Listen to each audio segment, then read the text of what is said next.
Hello students, today I am going to teach English grammar. Topic आज का जो हमारा होगा फ्यूचर इंडेफिनिट टेंस में नेगेटिव सेंटेंस के बारे में आज हम आपको बताने जा रहे हैं। इसको ध्यान से देखिएगा। नेगेटिव सेंटेंस, नेगेटिव का मतलब ही होता है नकारात्मक, जिसमें किसी बात को इनकार किया गया होता है, उसमें स्वीकार नहीं किया गया होता है। इसमें हर एक बात को इनकार किया गया होता है, जिसमें नहीं शब्द का प्रयोग किया गया होता है।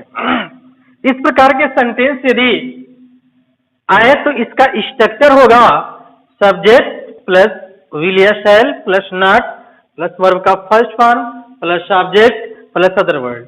ये हमारा स्ट्रक्चर है। इस स्ट्रक्चर को याद कर लेंगे तो आप बड़े से बड़े वाक्य को भी आसानी से बना लेंगे।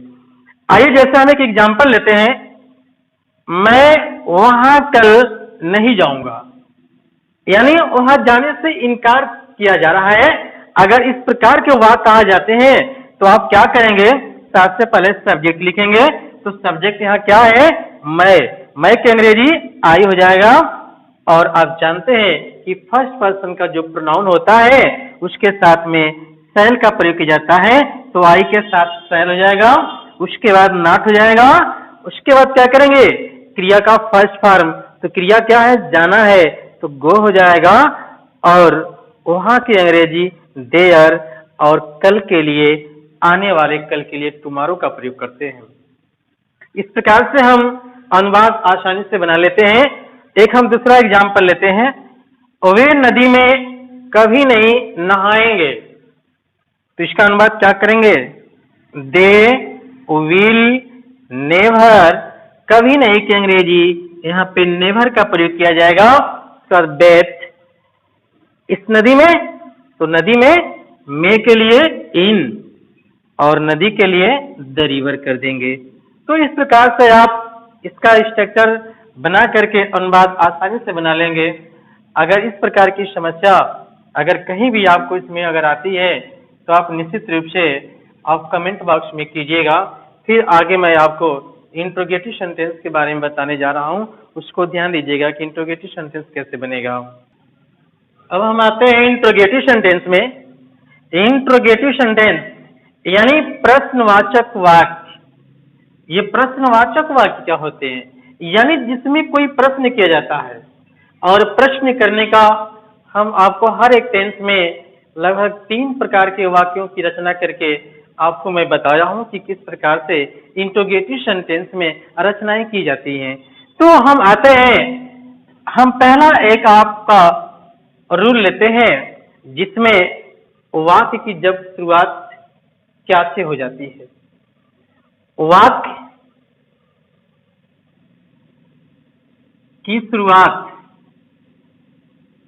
वाक्य की जो शुरुआत होती है, वाक्य की शुरुआत या शुरू जब क्या शब्द से होती है,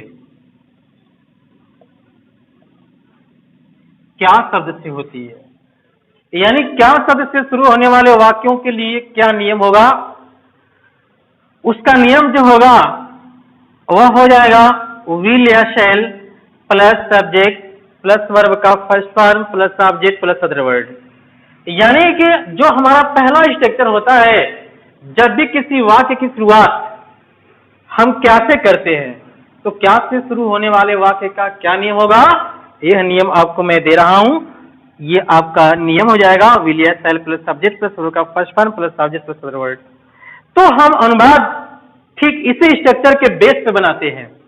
जैसे हम लेते हैं वाक्य को, क्या हम यह पुस्तक पढ़ेंगे। देखिए वाक्य की शुरुआत क्या से हो गई। अगर क्या से कोई भी अगर वाक्य शुरू होता है तो क्या कि हम कोई अंग्रेजी नहीं लिखते हैं। इसके लिए उस टेंस की कर्ता के अनुसार जो सहायक क्रिया होती है, उस सहायक क्रिया को आप कर्ता से पहले ले लेंगे। जैसा आप जानते हैं कि फर्स्ट पर्सन का जो प्रोनाउन होता है, उस प्रोनाउन में जो आपके आई और वी आते हैं, उसके अनुसार सहायक क्रिया शैल की प्रयोग की जाती है। तो हम यहाँ पे वी के अनुसार शैल का प्रयोग कर लेंगे। उसके बाद हमारा जो स्ट्रक्चर है, इसमें सब्जेक्ट के बाद वर्ब का फर्स्ट फॉर्म आता है। तो यहाँ पे वर्ब क्या है, पढ़ेंगे, तो पढ़ना की अंग्रेजी रीड हो जाएगी। उसके बाद यह पुस्तक है तो यह के लिए दिस और पुस्तक के लिए बुक लिखेंगे। इस प्रकार से यह जो हमारा अनुवाद हो जाएगा, shall we read this book, और लास्ट में क्वेश्चन मार्क जरूर लगाइएगा। क्वेश्चन मार्क बहुत ही महत्वपूर्ण होता है। और हम दूसरे रूल पे चलते हैं। प्रश्न सूचक शब्द वाक्य के बीच में हो तब हम क्या उसका अनुवाद बनाएंगे। उसका जो रूल होता है उस रूल को आप ध्यान दीजिएगा कि इस रूल में सबसे पहले क्वेश्चन वर्ड लिखेंगे, उसके बाद विल या शैल करेंगे, उसके बाद सब्जेक्ट वर्ब का first form object plus other word. यानी जो ऊपर का रूल रहा है, जो क्या से शुरू होने वाले का रूल रहा है, ठीक वही रूल यहाँ पर भी है, बस थोड़ा सा परिवर्तन किया गया है। वह परिवर्तन क्या है, जो क्वेश्चन वर्ड होता है उसी को हेल्पिंग वर्ब से पहले ला देते हैं। अब हम एक एग्जाम्पल लेते हैं। वह एग्जाम्पल क्या होगा, अब आप देखिए मैं कैसे आपको समझाता हूँ एग्जाम्पल के माध्यम से। इंट्रोगेटिव सेंटेंस में जैसा कि हमने आपको बताया कि इसका दूसरा रूल क्या होता है, तो हम एक एग्जाम्पल के माध्यम से आपको स्पष्ट कर देते हैं कि इसका अनुवाद हम कैसे बनाएंगे। जैसा हम एग्जाम्पल लेते हैं, वह इस किताब को कैसे पढ़ेगा। यानी इस वाक्य के बीच में अगर कोई भी प्रश्न सूचक शब्द आ जाए तो सबसे पहले हम उसकी अंग्रेजी लिखते हैं। उसकी अंग्रेजी, अब जैसे वाली कैसे शब्द आ गया तो कैसे शब्द की अंग्रेजी क्या करेंगे, सबसे पहले लिखेंगे। तो कैसे की अंग्रेजी क्या होती है, हाउ हो जाएगी। अब उसके बाद देख लीजिए जो सब्जेक्ट हमारा है, सब्जेक्ट कैसा है, तो हम आपको पहले ही बता चुके हैं कि आई और वी के साथ शैल लगता है और बाकी जितने भी कर्ता होंगे सबके साथ विल लगेगा। तो यहाँ पे देख रहे हैं सब्जेक्ट वह है तो वह की अंग्रेजी क्या हो जाएगी, ही हो जाएगी। तो उसी के अकॉर्डिंग आप हेल्पिंग वर्ब को कर्ता से पहले लिख लेंगे। उसके बाद क्रिया लिखेंगे। क्रिया इसमें क्या है, पढ़ेगा, तो पढ़ना की अंग्रेजी क्या हो जाएगी, रीड हो जाएगी, जो सब्जेक्ट के बाद लिखेंगे। उसके बाद क्या वो पढ़ेगा, इस किताब को, तो दिस बुक कर देंगे, इस किताब की अंग्रेजी दिस बुक हो जाएगी। इस प्रकार से आप रूल के स्ट्रक्चर पे यदि आप जाएंगे तो कोई भी सेंटेंस होगा आप आसानी से उसको बना लेंगे। अब हम आते हैं इंट्रोगेटिव सेंटेंस में। जो हमारा तीसरा रूल होता है वो कौन सा रूल होता है। देखिए, जब वाक्य में कौन शब्द का प्रयोग हो तो इसका नियम क्या होता है। कौन शब्द का अगर प्रयोग हो जाता है तो हम उसका अनुवाद बनाने का क्या नियम बनाएंगे। तो उसका स्ट्रक्चर होता है हु प्लस विल या शैल प्लस वर्ब का first form plus object plus other word. ये हमारा स्ट्रक्चर होता है। इस स्ट्रक्चर को यदि आप तैयार कर लें तो कौन से शब्द आने वाले वाक्य का अनुवाद आसानी से बना लोगे। अब जैसे मान लीजिए हम एक एग्जाम्पल लेते हैं कि जैसे तुम्हें कौन पढ़ाएगा, कौन पढ़ाएगा, यहाँ कौन शब्द इस वाक्य के बीच में आ गया। जब कौन शब्द वाक्य के बीच में आ जाए तो क्या करेंगे, आप इसकी अंग्रेजी लिख लेंगे। यहाँ पे कौन की अंग्रेजी हु हो जाएगी और हु के अकॉर्डिंग विल लगा देंगे। उसके बाद क्रिया का फर्स्ट फॉर्म, तो यहाँ पे क्रिया क्या है, पढ़ाएंगे, तो पढ़ाना की अंग्रेजी क्या होती है, टीच होती है, तो टीच यहाँ लिखेंगे। उसके बाद तुम्हें ये ऑब्जेक्ट के स्थान पर है इसलिए यहाँ पे यू लिख देंगे ऑब्जेक्ट के रूप में।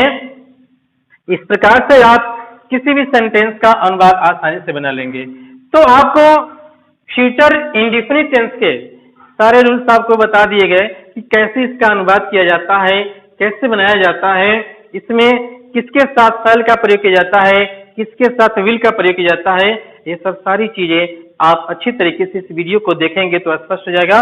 और बाकी चीजें कमेंट करके आप कीजिएगा तो आपको मैं बता दूंगा कि फिर इसमें क्या आपको और करना है।